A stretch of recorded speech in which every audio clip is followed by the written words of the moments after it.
From the areas of deficiency, so if you pinch and you add volume this way, it lifts up the butt.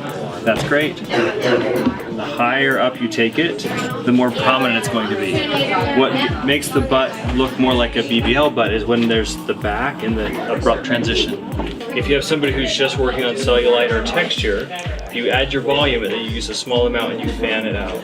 It improves the skin qualities actually surprisingly well, and it actually smooths out the skin surprisingly well. I want my AP projection to actually be there. I feel like because my thighs are so large that my butt falls into my thigh. So I want lift and more aesthetic appeal to like decreasing cellulite, things like that. Gotcha. I always start with the deepest spot first, work through here, work through there, and what you'll find is that you get a vial here, a vial here, a vial here. Today we're gonna do a BBL on my bootay.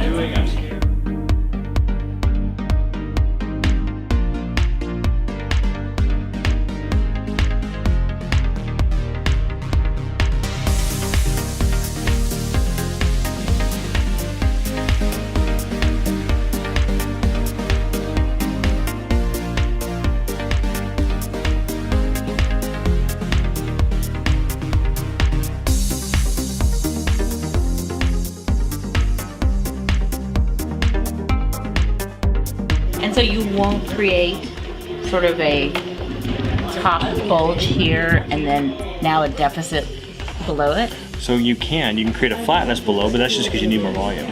Accentuating this, that bulge, is actually what people want.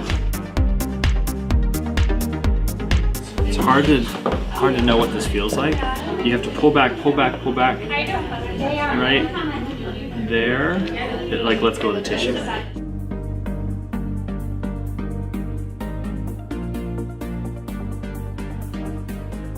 So what specifically about one butt makes it more attractive than another? Probably skin quality is honestly what I would think.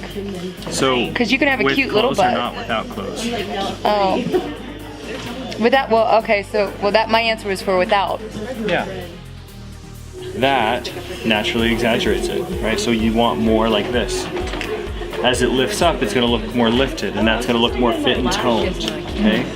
When you look at contours and you look around, you're gonna see that her back laying flat in this abrupt change